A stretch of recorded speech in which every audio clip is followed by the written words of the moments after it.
everything. Something about your love, something about your love changes everything, changes everything. Something about your love, something about your love changes everything, changes everything. Something about your love, something about your love changes everything, changes everything. Something about your love, something about your love changes everything, changes everything. Something about your love, something about your love changes every. You turn my morning into dancing. You turn my morning into dancing.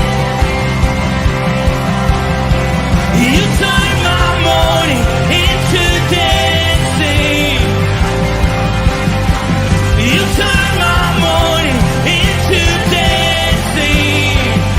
'Cause your love changes everything. Your love changes everything. You turn my morning into dancing.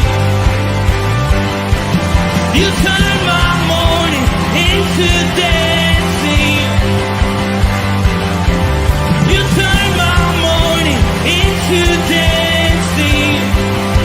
'Cause your love changes everything. Your love changes everything. Oh, there's something about your love, something about your love changes everything in my body. Oh, something about your love, something about your love changes everything. It changes everything. Something about your love, something about your love changes everything. It changes everything. Something about your love, something about your love changes everything, changes everything. Something about your love, something about your love changes everything. Something about your love, something about your love changes everything, changes everything.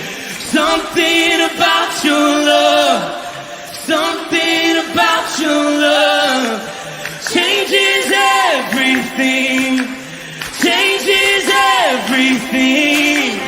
Something about your love, something about your love changes everything. You turn my morning into dancing. You turn my morning into dancing. You turn my morning into dancing. You turn my morning into dancing. You turn my morning into dancing. Something about your love, something about your love changes everything. Good morning, Firmly Rooted men. Good to have you on board. Pastor Tom, Firmly Rooted Church. What a busy day today, or busy day yesterday, as we were flying around all over the UP, looking at things with Kimberly's dad. It was a great day, spending time with him and the grandkids. Good to have you on board. Let me see who's on board, and then we'll look at the devotion. I'm out there on X. Chris Connolly, good morning. My cousin Dave Donnelly, Chuck B, Shalom, men of God. Bert Reggiani, good morning. Steve Skopek, good morning, men. Ken Gooch, good morning, fellow brothers in arms. And that's it that are identifying themselves. So that's all right. Excuse me. We're looking at Psalm 73. And if you recall yesterday, that psalm begins with, why do the wicked seem to win? Why do they seem to not have the troubles that we have? How is it that they can cheat and lie and get wealthy and get all the things they want, and harm never touches them, and woe is me kind of a thing? Because you would think that I would be getting all those things. You and I would be getting all those things because we're the blessed of God. We're the ones, right? Except Jesus says, do not build up treasure in the kingdom of this world, where moth and rust will destroy it. But make sure that you're building up treasures that have an eternal ability, an eternal characteristic.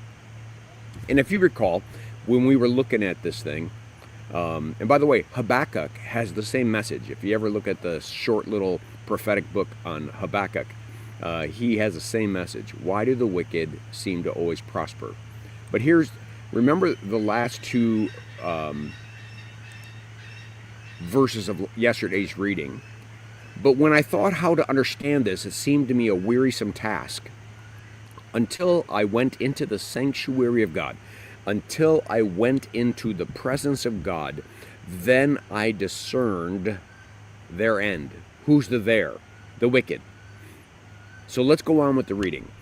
Truly, you set them in slippery places. You make them fall to ruin. How they are destroyed in a moment, swept away utterly by the terrors. Remember Herod yesterday? For those of you who were involved in the Strengthening Our Roots devotion yesterday, Herod killed James. Herod arrested John. Herod killed his own soldiers. Herod drops dead because God says you're done. He just drops dead. When we're in the presence of God, we all of a sudden realize what really matters. And it's not the size of our bank account. It's about whether we're going to be spending eternity in the heavenly realms or face a judgment that we would never want to face. Verse 20, like a dream when one awakes, O Lord, when you rouse yourself, you despise them as phantoms, as ghosts, as myths. When my soul was embittered, when I was pricked in the heart, I was brutish and ignorant. I was angry and frustrated, he's saying. I was like a beast towards you. I was actually mad at you, God. I was actually mad at you. Because my neighbor, he doesn't run into trouble. He doesn't have issues. Nevertheless, I am continually with you. You hold my right hand. You guide me with your counsel.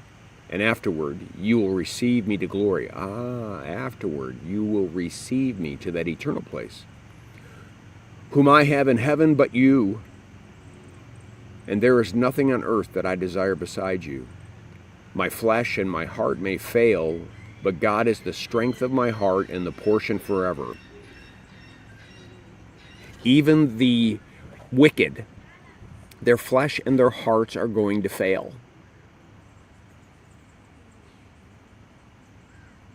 Everyone's flesh and heart is going to fail. And then Jesus says a parable of a man who kept building bigger barns and bigger barns, amassing all of his wealth. And then he says, well, I don't know. Today I'm calling your soul to come be with you. You're done, right? Today's the last day of your life. What good was it to build all those barns? What did you accomplish? What good is it if a man gains the whole world and loses his soul? My flesh and my heart may fail, but God is the strength of my heart and my portion forever. For behold, those who are far from you shall perish. You put an end to everyone who is unfaithful to you. There it is. There becomes the reason to be satisfied that the God of the universe is a provider God, and he takes care of us. And though our neighbors may by wicked gains gain more than us, we still got fed, didn't we? We still got taken care of, didn't we?